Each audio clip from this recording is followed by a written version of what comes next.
Hello, it's a new day, it's a new dawn. I am my dad's power of attorney. We've had a bit of a complicated, tricky relationship. Everyone in my dad's life has a complicated and tricky relationship with the man. He seems to be the common denominator, but nonetheless, I have been designated as his power of attorney, and as someone's power of attorney, it means that they are sick, they are incapacitated, they are not of reasonable, sound mind and function to make decisions on themselves, so they elect and choose someone that they trust to make decisions on their behalf. And well, I happen to be a very trustworthy person. I'm the type of person where I'll meet someone for the first time and they will just tell me like their deepest, darkest secret. Something about my aura screams safe to people. Also, maybe my personality and just my overall, I don't really give two F's kind of vibe. Like, I could pass away yesterday and I would be very fine and like resolute with my life. I think there's like this inner peace that I have that offers people like a little taste of eternal heaven.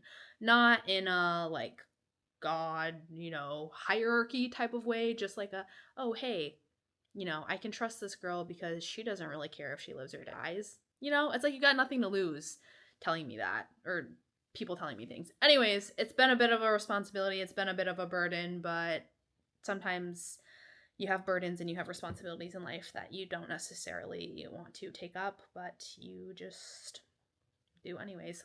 We're trying to make the best of it. This is just I don't know where this vlog is going, but I just wanted to pick up this camera so that we could have each other and I could have some support doing this, because I don't know, maybe your power of an attorney to someone that you don't want to be, or maybe you just take on the burden of your parents and it's frustrating and you feel alone in doing that. I know I super feel alone, and I'm the only child of my mom and dad, so I feel very alone. My dad has two other kids, so I have a half brother and a half sister. They also have different moms.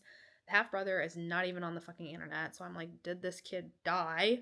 Last time I saw him was in a schizophrenic wing of a psychiatric ward when I was like 10 years old, and it was scary as shit because I was not privy to, like mental illness at that age. Spoiler alert, it runs in the family, but I rebuke! I will not let my DNA activate those mentally ill's disease. And then I also have a half sister, but she is like 22 years older than me. She's got her whole own life. She's a mother, she's a wife, she's got a job, she's got her own little thing, she's got her own complications with my dad. I don't even know if she knows that my dad is now in like a memory care facility. This man's locked up. We can't leave. They got double security and double doors there that don't open until the door behind you closes all the way. Scary. If you've been here for previous vlogs, you've seen it. It is what it is. But now I have all these electronics. My dad has such bad Alzheimer's that he's gotten to the point where he forgot his passcode to his iPad, his phone, his computer so many times. You know how I've never actually misput in my passcode, but sometimes if I'm at concerts and stuff and my hand is just touching the passcode, then I'll be like, oh, your iPhone's locked, try again in 1 minute. And if you keep doing it, it'll be like locked for 5 minutes, locked for 10 minutes. It can be locked up to 24 hours. And I think you do it so many times, then it like permanently locks itself. And it's like, you need to plug this into a computer and log into your iTunes to unlock the phone. I don't know my dad's passwords. He doesn't know his passwords. So we're going to bring all this shit to the Apple store today. And we're going to see if we can recycle it, if there's any trade-in value. We're just going to see what the people at Apple can support me with. There is also this difficulty that he has the phone, so he's locked out of the phone, can't get into it. But you can still call the phone number, and I tried calling it, and you can still answer on his phone, so that means somewhere, somehow, his phone service is still being paid for, but I am 100% responsible in his sole power of attorney now, and he only has one bank account, and that bank account is not paying for any phone bills. I haven't received any bills on his behalf, and trust me, if there are bills that are his, I be getting numerous bills of his that I'm taking care of, but I haven't seen any phone ones, so I'm like, this is weird. I gotta go to the store and ask them, hey, this phone is working, somebody's paying for it, I don't know who's paying for it, and overall we just need to disconnect it because he can't have a phone. When he has a phone, he was often calling 911 and telling a bunch of made-up lies and stories, but it's a disease. It's you can't control being sick like that. So I think throughout this process I've learned to have an extreme amount of grace for people, and it sometimes comes with a lot of frustrations too. I read this one book that was talking about how, grace doesn't cost you a thing. Grace is free. You can offer it to anyone and yourself. and it can really go a long way. So we're going to go to the store. I think I'm going to go to the phone provider store. Last I was aware, he had T-Mobile, but who knows what's happened since. I didn't talk to him for the past 2 years because things just got way too out of control with his disease. PSA, y'all, I didn't know this, but if someone in your life has Alzheimer's or dementias, they can also have false beliefs, is a strong category. And false beliefs meaning they think that you're out to get them, or they think that you're a criminal. And that's what my dad thought of me. He like literally called the police on me. He thought I was like a criminal, that I was running some type of like prostitution ring. Gag is on him because I haven't even kissed anybody in 3 years. I've been celibate, abstinent this whole entire time. Yeah, so it got a little bit too crazy, so I couldn't talk to him. I ended up having to file a restraining order against him to protect myself because his disease was just so that he was a safety to other people, and then he became a safety to himself. And once it was very apparent to law enforcement and the medical providers of how much of a danger he was to himself and other people, then they institutionalized him. But it takes a really long time for someone like that to get help, and probably like the last I talked to my dad, and when I brought this up for over a decade. Right? It's not like somebody just wakes up one day and they forget their passcodes and they forget that you're not a criminal, or they start, believing false things about you. This progressed over a decade, and every single time I brought up my concerns to him, he told me I was wrong. He told me I was confused. When I brought up my concerns to his friends, they would just say, you know what, people get old. It happens. When I brought up my concerns to my mom, she would yell at me and be like, get the fuck out of my face. I don't want to hear this bullshit. I'm too busy with work, which like, I get it. You're a busy, successful business owner, and you don't want shit to do with your bullshit ex-husband that stole money from you. I get it. But I was just very alone. I didn't know how to deal with someone having this progression of a disease that I wasn't familiar with. And it is what it is. Here we are today. So we just need to move forward with our lives. We can't change what happened in the past. I have had my grievances. I still often have my anger. There was also in that last video, on the Ultimate Summer Beauty Glow Up video, I was very angry about the way that like this brow appointment transaction played out.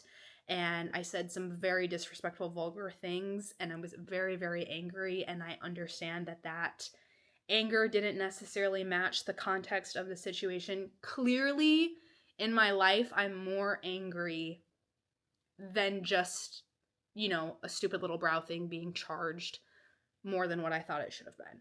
I'm clearly deeply, deeply angry about my parent being sick and not getting the support that I needed. So I understand, like when I watched back that footage, I cut out a lot of stuff too, because I was super, super angry. I said super nasty things, and I'm not here to justify my anger, but the context around my fiery tongue and my anger is so much more deeply rooted than what the surface level situation of that was. And I watched some of it back. I'm still in the editing process of it. Whatever, you'll see this after, so I'll cut it out as much as I can, but whatever I do leave in that is rude, disrespectful, and vulgar, it's coming from a deeper place of anger, of being mad that my dad didn't take care of himself the way that I feel like he should have, to then take care of me. I think that's one of the deeply most angry things that a child can go through, is that their parents don't take care of themselves. Because you rely on your parents growing up, and especially at such a young age. I noticed my dad's Alzheimer's symptoms when I was 14 years old. My dad is 50 years older than me, so he's an old dad. Probably shouldn't have had me, didn't want me, but my mom refused to be lonely. She was like, I need to have this child so that I don't grow up alone. And, well, here we are. So let's take all this bullshit to the telephone store and see what we can do about his phone. Then we'll go to the Apple store, see what we can trade in. Out of all of this, guess what mama likes to do to make herself happy and to take care of herself? I'm a materialistic girl. I like to buy myself things. Hello, retail therapy. It works. I want to get myself an iPad mini. So I'm going to get myself an iPad mini. I think I'm going to go to the Cheesecake Factory with my mom and grandma, which will be kind of nice. Seeing my grandma is always like you see her a lot in my vlogs, because me and my grandma are just like this. We're the only two people in our family right now. that don't have intimate relationships with other people, and we both kind of like don't have careers. I mean, she's retired, long retired. In China, women get to retire at like 55, so she's been retired. This woman's like 85 now. And me, I got a job that pays us a little remote shebang-a-lang, but it's not like a fulfilling career. I don't see growth in it, so we're trying to figure out something else. But that's why me and my grandma are really close. And when I see her, it's just like finally I feel seen and I feel safe, which is important priorities in my life. So let's just go have a day in the life of a fucking power of attorney that didn't really want to be a power of attorney, but she's trying to make the best of it because what else can you fucking do? Okay. I also just realized on my drive to the T-Mobile store, do you ever feel like you get prolific wisdom when you're driving? I feel like it hits when I'm driving, when I'm in the shower. You know how it goes. I was thinking about how I said all these mean, vulgar, nasty things about this brow artist lady, and looking back on editing the video today, I'm like, I don't really mean those things. Like, do I really mean that she has nutsack for brains? No. I was just angry in the moment, and in the off chance that this somehow does make it back to her, anybody hearing that someone else says you have balls for brains, that's mean. It's probably going to hurt their feelings, and I can own up to that. And I can apologize and say that it was from a place of hurt, and that I'm sorry, if that does hurt you, which I doubt this is making it back to her in any way, shape, or form. But just for anybody else that's watching this, you're, a part of the community. We're here. I don't want to hurt other people. That's not my intentions, right? But hurt people do hurt other people sometimes, and that was a scenario of that. I think in that moment as I was driving, I realized that I'm in a season of my life where I had to learn grace for myself. I had to learn grace for my parents, for my dad's disease, for my mom's situation, how she treated me. And like, maybe that's what this whole disease thing and the complicated relationship with my parents has taught me, is to have grace for other people and have it for myself. And I think what really frustrated me from the eyebrow experience is I was really, like, in this season of my life, I'm really prioritizing grace and warmth and support and kindness and compassion, and I didn't feel like any of that was received from this customer service provider. And that's not her job or obligation to owe me that. It's no one's job to owe me grace, kindness, and compassion. But as learning from this experience, I learned that that's what I'm prioritizing in my life. That's what I need. That's the support that is most helpful in congruency to my growth in this season of my life. And that's where I want to prioritize spending my money. That's where I want to prioritize my time with people, is those values of mine of compassion, grace, kindness, and forgiveness. So I had all that prolific wisdom as I was driving, and I said, wait, before we head into this T-Mobile, let me shuck a muck and tell the people about it, because that is, to me, very prolific. I learned that I was upset, something triggered me, and it made me angry. And in moments when I get triggered and I'm angry, I notice that I like to rip people a new asshole with my words and pour gasoline in them and light them on fire. All with my words, of course. No physical harm here, but words also hurt people, and I'm gonna own that, and I'm gonna be radically responsible. Who's calling me? Miss Sally? Hello? I just went in the store after talking to my mom. They're already... Every time I start this clip, this lady wanna call me 10 times. Hello? Okay. That is what I needed. See, my mom just called me before I went in the T-Mobile store. I went in there, I said, first of all, why are they booked and busy? They have a bunch of waiting tables. It was giving like cafe style in the T-Mobile. I didn't have time to pull out my camera because it was a quick in and out situation. But busy, girl. There's like 20, 30 people in there. I was like, whoa, I'm overwhelmed. He's like, let's get you on the waiting list. And I said, I don't need to be on a waiting list. I just have a quick question. Power of attorney of my dad. Phone disabled, can't get into it, but I can still call the line. I don't even know if it's with T-Mobile. That's what he had, my whole life growing up. Can you just do a quick check and let me know if it's with T-Mobile? He said, sure. Put the number into the iPad. Yes, he's with T-Mobile. The account is suspended. And then he said, I'm really sorry for what you're going through. You can go online and submit the power of attorney documents, and then it'll get added to his account, and then you can go from there. Most likely the account is suspended because if you miss more than 2 payments, they suspend the line, which I'm like, you suspend the line, but then you can still call and like use the phone, which I'm like, it's kind of weird. I didn't get into the semantics of it, but that was really helpful. That's the warmth, the kindness, the compassion that I'm looking for. And of course, I'm not walking around with a big sign on my head that goes, my dad has Alzheimer's and I'm his power of attorney and we have a really complicated family dynamic relationship. Because no one owes me kindness, warmth, and I don't need to display what I'm going through in my life to like earn a sense of grace from other people. But I think that is just what triggered me. This is basically a self-reflection. Hello, welcome to the self-reflection diaries of the anger like outburst that I had. And I think before I used to be really ashamed, like, oh my gosh, I said all these mean things, or like I hurt this person's feelings with my word, or I was like super vulgar and disrespectful. I'm not in a place in my life where I am justifying my emotions, and I'm sure as hell not explaining myself, or damn sure not apologizing for how I feel. Can I be apologetic for the expression of my feelings if it ends up hurting someone? Of course. More than happy to be radically responsible for that in my life and take accountability. But I just used to feel so much shame for having and expressing these anger emotions, and now I know. I'm a raunchy, disrespectful, vulgar, angry bitch. I definitely can be. There is that part of me. When you hurt me, when I feel disrespected, when I feel condescended or talked down to, it triggers a deeper wound inside of me and it brings out the raging demon devil within me. Okay, surprise. We all have demons and devils within us. It's whether or not about how much conscious you want to be with them, what is your relationship to it, and yeah, it just makes me feel a lot better. I think in high school too, there was just a lot of like bullying going on.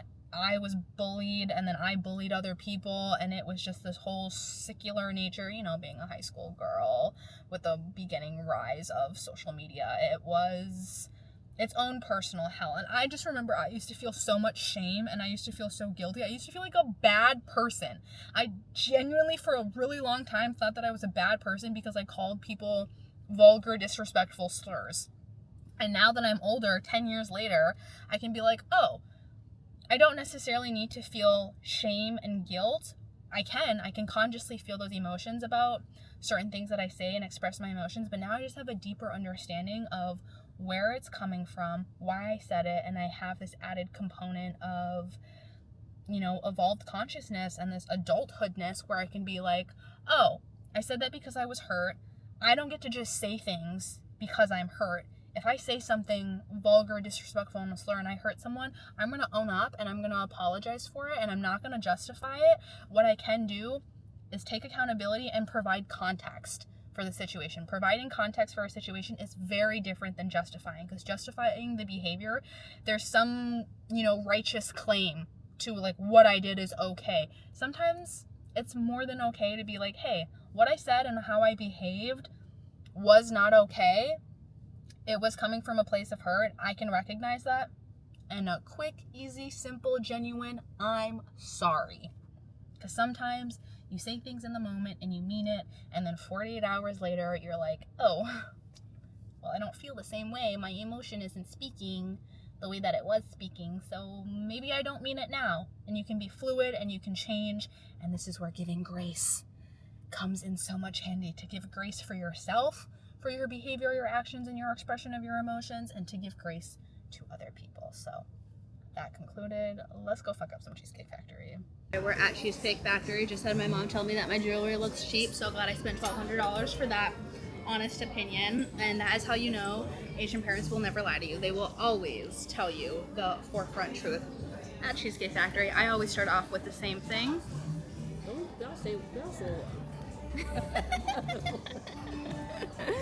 With the spinach artichoke dip. You don't like it, you don't like it. You said it looks cheap, so you said it looks cheap. It is what it is. She's getting into the YouTube. She knows to show you things now. Everyone is obsessed, obviously, at Cheesecake Factory. Everyone's obsessed with the brown bread. We got it nice and warm and toasted. They just made it. I've been coming to Cheesecake Factory since I was like 5 years old, because there's one at the Southdale Mall, and that's where my dad first had his stores. And so going to the Cheesecake Factory was like, for birthdays, it was like a really big thing. And for the past 21 years, I've never liked the brown bread. And now there's like this big craze that everyone loves it. I've always been a white bread kind of girl. 你喜欢你的面包吗? delicious. 你更喜欢哪一个？黑的还是白的 Red, white. ？White 我也喜欢 white 的，我们一样。 The trifecta fleet has arrived. We kind of ordered the one staple. Is the Renee's salad, the chicken salad sandwich. I've been ordering that since I was 5 years old. I tried this carbonara because I walked by someone else having it and it looked good. And then my mom got a barbecue chicken salad. We share. If we go out to eat and you don't want to share, then stay at home. I don't want to go out to eat with you. The fleet was eaten. The Renee's special, the chicken salad, chicken almond salad sandwich. I always get that. I've been getting that for 21 years. Always a hit. I get it with fries on the side.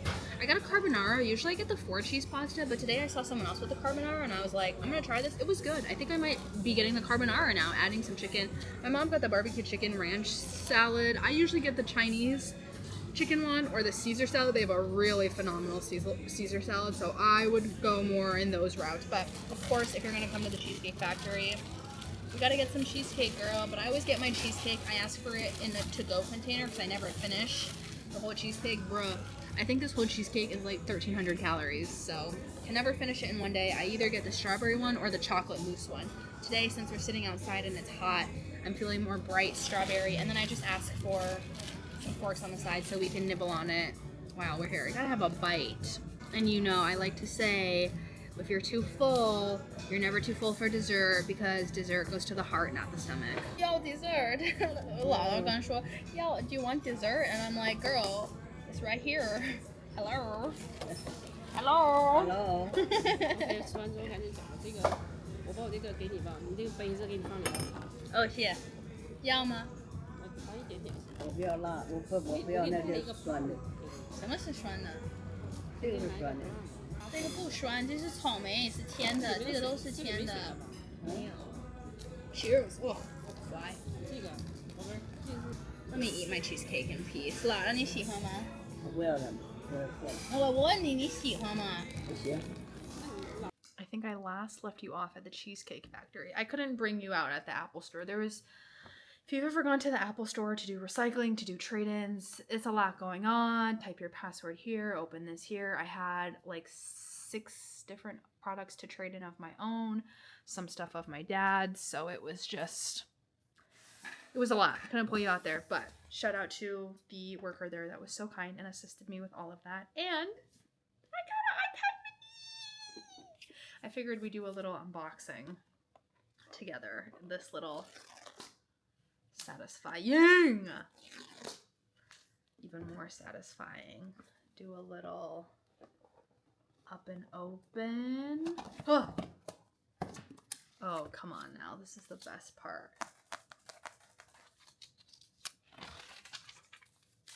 I got her in purple. I got the iPad mini because I figured it'd be easiest to travel with. I feel like I have the 12.9, basically the 13-inch iPad Pro. It's this big guy here, but it doesn't fit in all my purses. And then when you bring it on the plane, it takes up the whole entire little like seat table tray. And then it's so big, everybody can see what's going on my screen. I traded in my old pink iPhone. I traded in one of my old Apple Watches. It was like the Series 7. And I traded in a really big laptop that I had in college because I didn't need it because I've got this laptop that I got post-college. So I was like, I need an iPad mini. So here she is. She's wonderful. I'm going to set her up. My dad had a phone that he was permanently locked out of. I think I mentioned that when you put in your passcode wrong too many times, you can be like permanently locked out of your Apple device. So that happened for him. So we ended up just trading it in. That was nice. Got a $90 Apple gift card. To think that that is the only thing that my dad is going to leave me in this life is comical. So there's that. What else happened? What else did I trade in?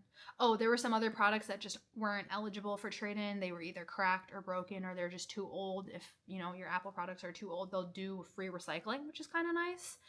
And then I stopped at Best Buy, and Best Buy takes your old PCs, it's free, and they recycle them in a safe and responsible way. So that was really nice. And then I came home and I got 2 pieces of mail for my dad. I pre-purchased his cemetery lot and his funeral home services. And oftentimes when you well, I'm not going to say oftentimes, this is my first time purchasing a grave and funeral services.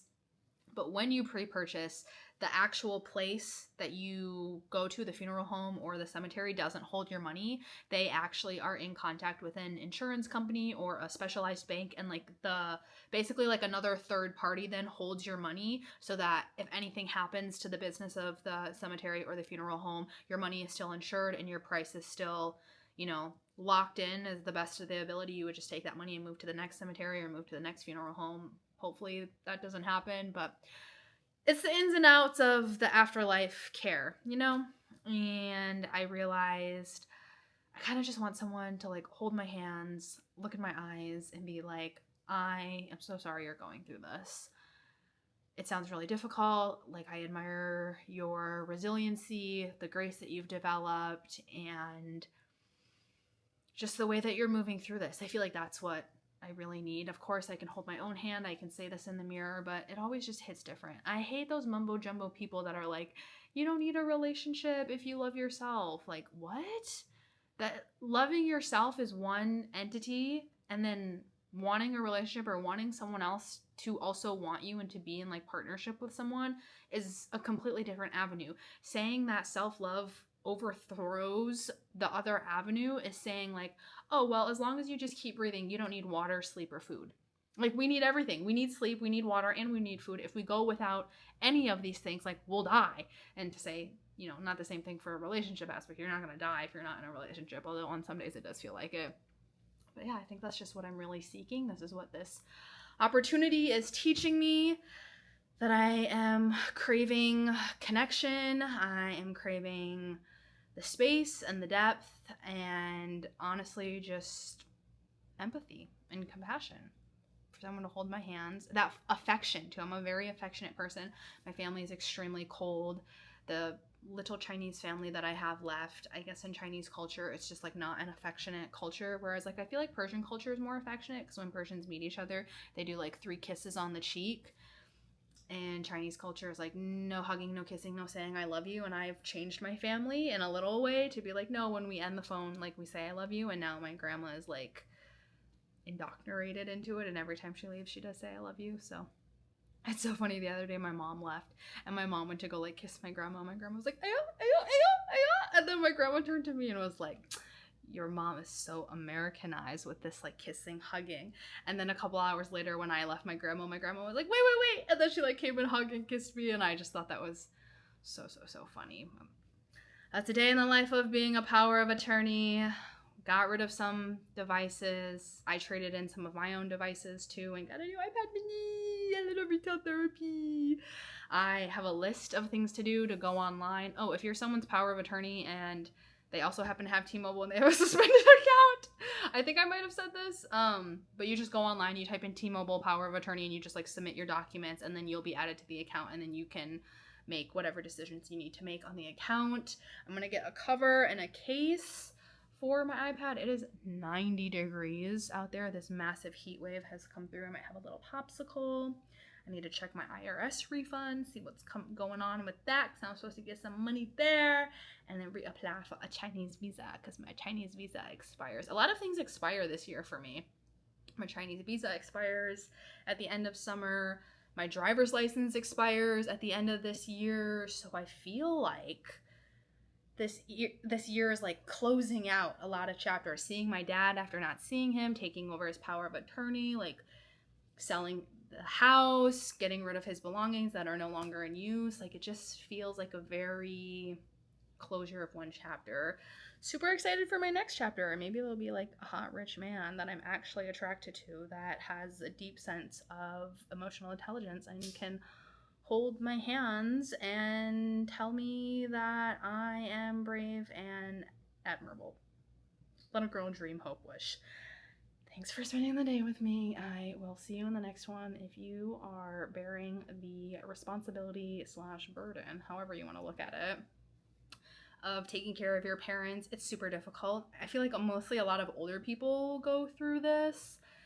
What I've seen is like people that have parents that have Alzheimer's are like in their 40s and 50s, but because my dad is so old, so much older than I am, I'm dealing with this at 26. And who knows, maybe there are even people that are younger than me that are dealing with this. And I just laughed in the car on the way home, being like, wow, though, one last thing I get from my dad, the only thing that he's ever leaving me in this life is a $90 Apple gift card that I had to go into the store to trade his phone in for. So we laugh, we joke, we bring humor to a dark grief situation, because that's just how I cope, and probably you too if you're in this corner of the internet. So if you're bearing the responsibility and you're moving through the emotions of grief, of parents dying, parents being sick, it happens to all of us. You're so not alone.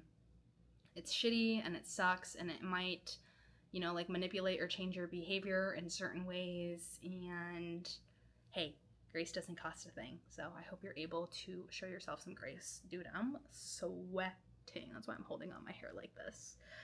But yeah, I just really wanted to voice that. If you've got tricky, complex parental relationships, if you are someone's power of attorney and, the like financial and also sort of kind of like well-being decisions of another human being is within your bucket of responsibilities, we're locked in. I got you. It's not easy. It has its days. I might have a nice little popsicle and do all my other work. This is like life administration. This is what my first manager at my corporate job ever told me. We all have life administration. The, renewing a visa, buying things that you want and buying protector covers, checking your tax rate. Like, these are all life administration things that you have to do in life to keep it in order, keep it in check. And some of us have more responsibilities than others, but hey, in the end, we all die. It's kind of like this human thing that we all go through. We all die in the end. And I think in Western culture, there's like a lot of darkness and heaviness associated with it, and there are those moments for it. And I think for me personally, experiencing this, having a loved one having Alzheimer's, dementia, having the negative effects of it, just try to bring light humor, popsicles, chicken nuggets, and fries to it. We all deal with it in our own way. I see you. I'm here for you through my videos, and I will see you in the next one. Stay cool if where you live is hot, hot summer like me.